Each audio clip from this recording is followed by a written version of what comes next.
Welcome to the Uncle Carl's Crazy Real Estate Stories. Welcome, guys. It's been a while since we've done a show here with Uncle Carl. I was out in Bulgaria, not drinking beer like Uncle Carl.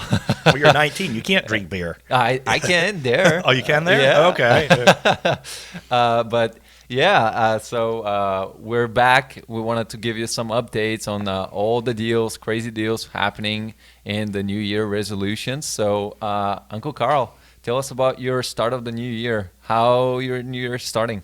Well, I decided to work on the new year, January 1st. Oh, shit. I said, I'm going to go out and start the new year off right. I'm going to knock on some doors. There you go. And I made this long list of leads we got. Some were like pre-foreclosures. Some were properties that were inherited, different stuff. Okay. So there's one property right down the street from where I live. So I said, I'll go there. It's on, I'm going to tell you it's on Beacon Avenue. But anyways, we had a lead. The guy inherited the house, and there was some liens and some problems. So I drive up to the house, get out of the car, and I see somebody sitting on the front porch. There you go. And I'm walking towards it, and then I see him grab this pipe. Jeez. And I'm like, damn, man. And then this guy stands up, and he like has this huge beard. I showed you the picture. Yeah, you did. I mean, he probably hadn't shaved in years, long hair. Yeah, probably like 5 years. And he gets up and he starts walking towards me, and I'm like, you're Michael, right? He says, yes. He says, get away from me. He grabbed the pipe. Holy crap, held man. it up.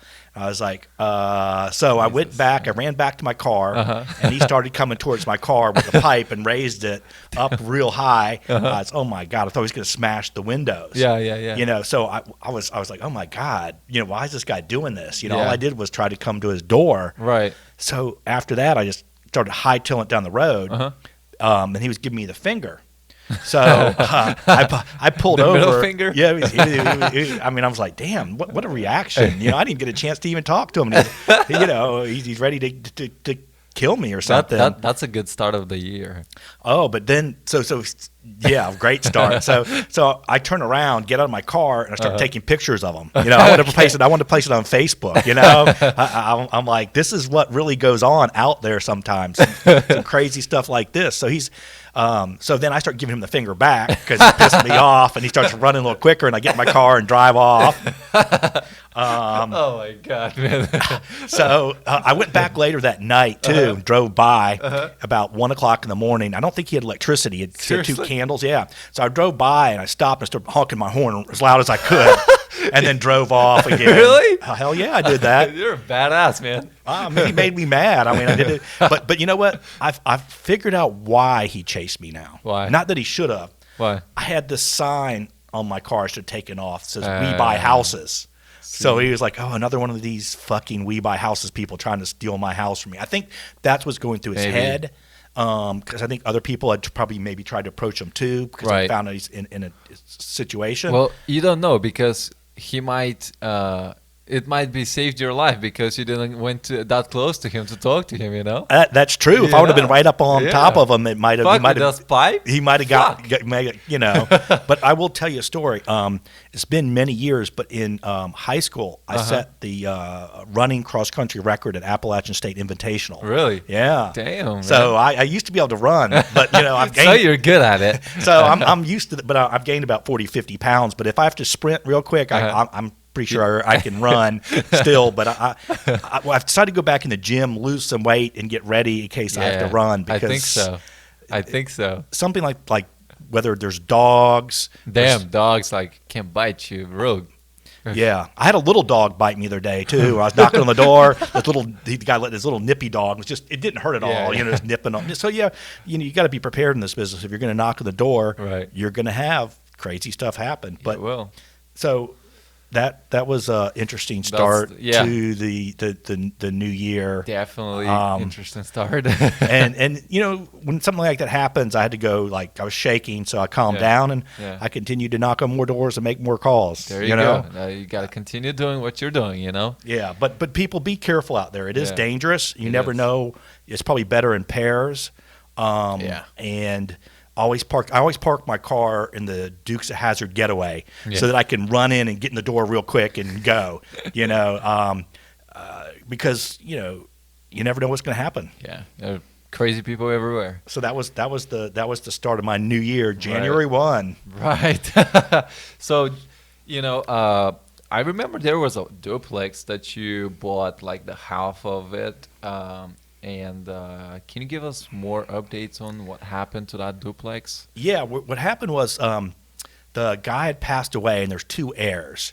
I'll just refresh people on what the deal was. It's on Bank Street, and what happened was we used the obituaries. We did a lot of searches. One of the heirs was up in New York, and we made a deal. I don't remember exact amount, but there was a lien that was foreclosing and a couple other problems. We gave him a few $1,000s, and he deeded us the property. Perfect. So he owned half. Oh, yeah. And his sister was holed up in another house that without electricity, without water, and she's probably not sane, but the police had been there before. We found out from the neighbors. They knocked on her door. Right. The police have talked to her, and she knew who the president was at the time, so they couldn't commit her. Right. But anyways, we kept knocking on the door, trying to get her to come to make the deal. Her brother said she really likes Kentucky Fried Chicken. We'd leave buckets of Kentucky Fried Chicken, baskets of fruit. Right. Please call us. But anyways, we couldn't get her to come to the door. She never called you guys? Never called us, never came to the door. After we gave her a KFC? After we gave her Kentucky Fried Chicken, you think that would have been, and baskets of fruit and everything, and said, look, we have free money for you. We could, da-da-da-da-da. Yeah. So what we were forced to do what's called a partition sale. Okay. And what that means is basically you go in front of a judge in the court, and they basically put the whole house up for sale. Publicly. Everyone can buy that house. Yes. So it goes up for sale at the courthouse. That's right. Because they're basically saying that, and I'm probably, there's probably better people can explain this better than me, but basically if you own part of a house, you're allowed to do this partition sale, which forces the whole thing to be sold at the courthouse. Right. So it went to sale at the courthouse, and we ended up, luckily, it went to sale. Like a lot of stuff is posted. This was posted, but only a few people saw it. Okay. So we ended up buying the whole thing for like $25,000 or $30,000. That's amazing. And we already owned half of it. So I think we're into it for under $30,000 now. Now we own all of it. Yep. But we have a problem. What problem? We've had squatters there for a while.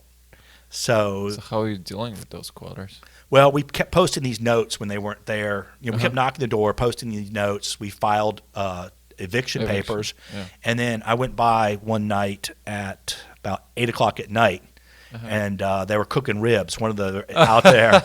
And I said, hey, those ribs smell good. Hey, I basically said, hey, here's the situation. This house is mine. Well, I didn't say that. I said I work for the man. Okay. Hey, it's never mine. I mean, you got to be careful in these situations. So hey, look, I work for the owners of the property, That's right. and I think the sheriff's coming on Thursday to padlock. But we have money for you guys if you can move out early by Tuesday. Yeah. We have $400 each. Okay. So they were sitting there. One of the guys was at work, one of the squatters was at work, and this house has no electricity, no water, Jesus. and the whole electrical panel had caught on fire and burned up years ago. Oh, my God. Yeah, so I don't understand why they want to stay there, but I guess anyways. So hopefully we will get them on Tuesday. This Tuesday? This Tuesday to move out. My partner's going to go there with money, pickup truck, and they're supposed to be getting ready. I don't know if they're going to do it, and if not, the sheriff comes Thursday. We'll padlock them, and Jesus. So we're trying to be fair. We're trying to say, hey, you've lived here for a year and a half or whatever. Here's some money. Can they get arrested for it? Not in this situation because they've lived there for a while before we owned it. Squatters actually tend to have a lot more rights than renters, believe it or not. Wow. In certain circumstances. We've got other people holed up in other houses, and it can be quite an ordeal to get them out. You have to go through the court systems, and sometimes it's even more difficult than just the evictions. Damn. So, so it can be difficult getting squatters out. It's best to pay them and move on. But resolve the problem real quick. But I think we'll probably get maybe. I'm guessing. I really don't know. I'm guessing we're gonna get $75,000 to $90,000 for this duplex. It's in rough shape in a good area. Yeah. So if everything goes right, probably be a $50,000 $50,000 to $60,000 That's profit really good deal, man. on that. Yeah, but it was a lot of work. I mean, Yeah. we've got Definitely. hours of skip tracing, knocking on doors, paying for a partition sale. Yeah. It It wa- takes time for a partition sale, like 3 months or. I think it was something. about 2 to 3 months from the Yeah. time we started till we finally got the order for the partition and then the sale. Yeah. And so yeah, probably 3 to 4 months by the time the sale was complete Yep. and everything. So it was a lot of work, but It takes time. if we end up making say 50,000 or so, it's worth it. Yeah, of course. So let's talk about that deal where you bought a package of 3 properties from that lady that you were chasing for 9 months and kept leaving notes on the door. But what happened? What turned out with these 3 properties? Well, what happened? I'll refresh people's memory or go back over this deal a little bit. It was Yeah. it was a vacant house that'd been vacant for like 8 or 10 years in an area that's transitioning. Jeez. We pulled up the deed, and then we ran through the skip tracing programs and found that there's 3 people on the deed. 2 of them Okay. had passed away, Okay. and one was still living. And she lived over, and we were able to find out where she lived. So I went and I knocked on her door. I left stickies, FedEx. I even stalked her sometimes. I'd sit out there for hours waiting for her to come out of the house, trying to. So we spent like 9 months, I think. I can't remember. It's a long time. Yeah. And eventually she called me and said, "Hey, Karl, I hear you're trying to get a hold of me." And I said, "Yeah." And we basically talked, and she said, "Hey, I'm ready to sell now. There's IRS lien for $249,000 on these 3 properties. It's going to fall off. Well, in a month." So we put it under contract, and then it turned out that she was wrong. It didn't fall off for another year. Liens are only good for 10 years. Yeah. After that, they fall off or they can be renewed. I've never seen IRS lien renewed. But I ended up put it under contract. We gave her $40,000 to pay off some liens and problems that she had to take care of right away. Yeah. And then a year from then, it bloomed out. When the lien came off, so we bought one property for 57. Okay. We bought one for 75, Okay. and she threw a small lot in. She goes, "Oh, this lot had a house on it. It's been bulldozed. It's too small to build on. You can have it for free." So we like free. We'll take it, course. And so we ended up selling the one. We waited till almost the year passed. We sold the one Right. duplex for 125. So we made $58,000 Wow. Just on one. on the one. And you have 2 more. We have 2 more. So what we did is we took that 58,000. And how much money you invested into this deal? Well, we initially invested 40,000 up front. Okay. So we had 40,000 invested for that 1 year. Right. And then we timed the sale of the second property when we had to pay her off the rest of the money. Right. So we took that money and paid it down on the other duplex that we were buying for 75,000. Okay. So now we don't. I'd have to run the numbers exactly, except for the initial 40. We don't have any money invested in these other 2 now, basically. Right. Yeah. So we ended up. I told you everybody we were going to try to go for a variance, and a variance is you take a piece of property that is too small. For that small lot. Yeah, for a small Okay. lot that is no longer, it doesn't conform. It's not buildable now. Yes. The city said you can't build on it. Right. You go. We basically hired somebody, and we did a special plan, and we had some connect. Well, we got it done. Let's just say so we went in front of the city, Right. and we ended up getting the variance approved. Right. For the property. But it's sort of funny, though, going to the variance, I ran to one of my buddies, Brian. He was getting a variance also Oh, at the really? same meeting. It was sort of funny. But we were sitting there, and the first variance came up for ahead of us. And it turned out, and he says, I always start with my attorney said, I always start with the easiest variances, and then the last ones are the tougher ones. Yeah. And, he sort of does that. Again, I guess it's easy, and the tougher ones are more likely to say, oh, okay, Yeah. at the end. So the first one, it came up for vote, and it passed 3-2. And he goes, oh, I've never seen this. I'm Really? worried. So I'm like, oh, my God, don't tell me that this variance is not going to go through. But they went through. They asked questions, and there was a house there, and they changed the setback so we could build a house, and it passed 5-0 that we could build on it.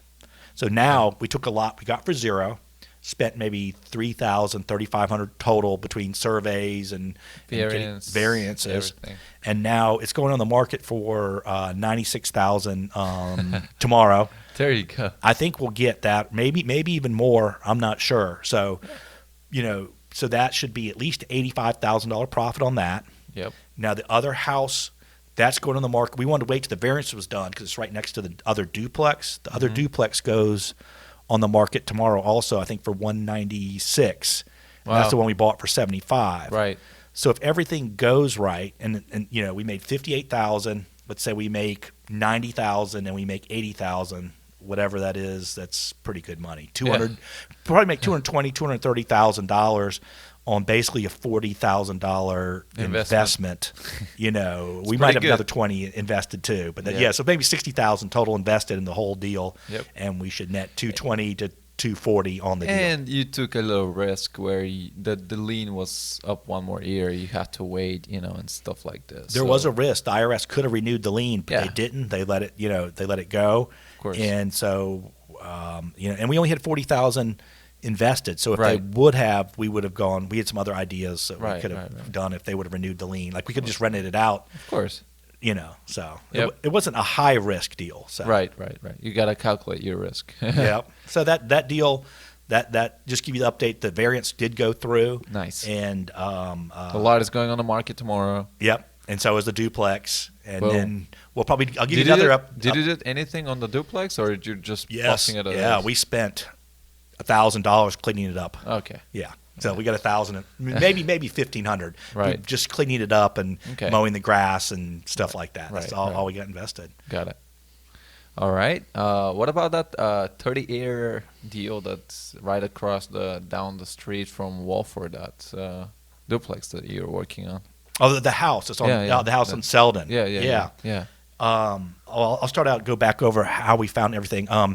It was just down the street from the Walford stuff. So I was driving through the neighborhood. Okay. And I passed the house, and it looked. Someone was mowing the lawn. Yeah. I noticed on the side porch it was all junky, and there's some papers and stuff. And I said, Now there's a fence there. I was like, this looks a little bit funny. Like maybe I said, maybe someone's not living there. So I said, I jumped the fence.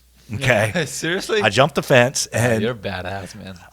Yeah, I'm stupid, but so I jumped the fence, and I walked up to the house, and I noticed that I got up close and noticed there's no electric meter. Okay. Like ding, ding, ding, ding. That's okay.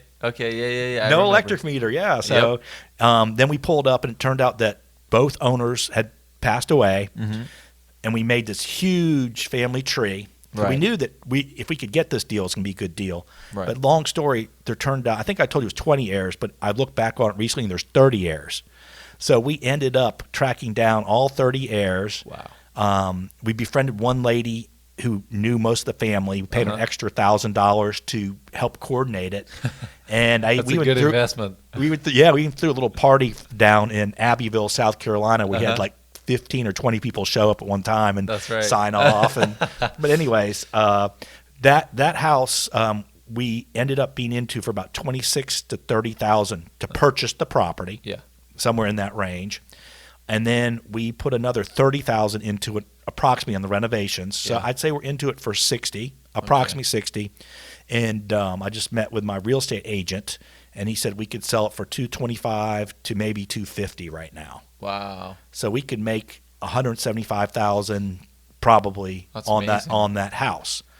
And that was just trying for dollars and just being curious of, hey, there's curious. That was it. Hey, this looks fun. Or noticing, hey, this doesn't quite look right. It doesn't, and then being stupid and jumping the fence to go. Luckily, there weren't any dogs or anything like that. And then noticing the meter was gone, and then just pulling up the thing. But another thing about that was, crap. What was I going to say? I don't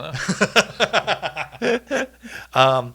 That was just another vacant house, and doing the research and being persistent and being curious. So I thought a lot of it's being persistent. And several times, we chased this deal down where there's so many people deceased, and we almost gave up. But I think a lot of our deals are we pivot, we keep going, and we don't give up.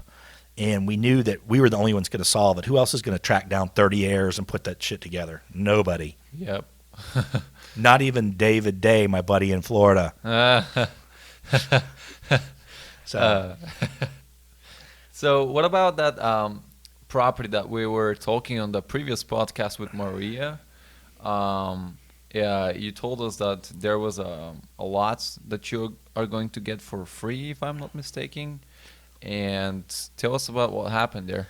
Well, that was the house that I'll tell you quick about. This is the one that we had gotten where, and if you get a chance to listen to podcast number 5, I think The Mentalist, and he goes into detail on it. But basically, we ended up buying half the property. Other half, the lady was out in Colorado, and she wasn't going to sell. We went down, knocked on her mom's door, and we did all sorts of stuff. And I'd pretty much given up. And Maria sent a bunch of Snickers bars to her at the very end saying, hey, you're missing out on a sweet deal. And Maria's a life coach, and she worked with the lady called her up to sort of basically cuss her out and give her a hard time, but she talked through it, and she said something like, hey, look, you deserve to get some money out of this house. You deserve. Anyways, we ended up getting the house from her last second during the foreclosure, so we ended up getting the whole house. We got the house, and we just prehabbed it. We just went and cleaned it up, resold it. We made $57,000. But it also came with an extra lot. Yep. Okay. And so in the closing, somehow we were supposed to subdivide the extra lot off, and it wasn't supposed to convey to the new owners. Okay. Of the house. You know, and they knew that. But what ended up happening was somehow part of a legal description got on there where they ended up with half the lot. Man. And they would not sign it back over to us, so we had to get an attorney involved, and they finally signed it back over to us. So we ended up with a lot. But here's a lesson, guys. Even though it might say something in the contract, and when you're trying to subdivide stuff off, it's real easy for a mistake to be made. Yep. And we just didn't catch it. Read it a couple of times. We did a couple of times, and it was a mistake we made, but we worked it out. Now we own the other lot free and clear. It's under contract for $39,500. So after everything, we made $57,000, and we'll make another probably about $35,000. So on the extra lot.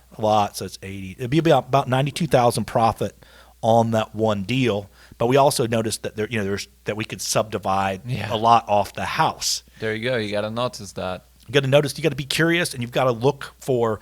Does it happen very often? No, but it does. You got to have all these ways to do stuff, and you got to educate yourself so you can see the opportunities in every single situation. Because if you're not educated enough and you don't know that you can subdivide something from a house that has a little bit more. Land there, you're not even going to think about it. It helps to hang out with people that are like in a mastermind group, or people that you can that really know what's going on. They're doing real deals, not just the guru stuff. They're good, but real people doing real deals that, I have a lot of different people that, a lot of this stuff I've learned from other people and other people that are really successful, hanging with them. And when you have people like that can show you these tricks and these little things, it really takes the learning curve up fast. Versus just reading these books and trying to do it alone. Right. It's difficult. Yeah, it is very difficult. So the last story for the end is the cake of this podcast, I guess. They're all nice, but let's talk about that. Property we were talking about before. It was vacant and you couldn't get the payoff of the mortgage. So what's ended up doing with that property? Yeah, we bought it about a year and a half ago. It was a vacant house. Oh my God. The people had passed away. One of our joint venture partners, Scott, found it. Okay. And so we basically searched down the heirs. Another heir had died and she had no children, so there's one heir.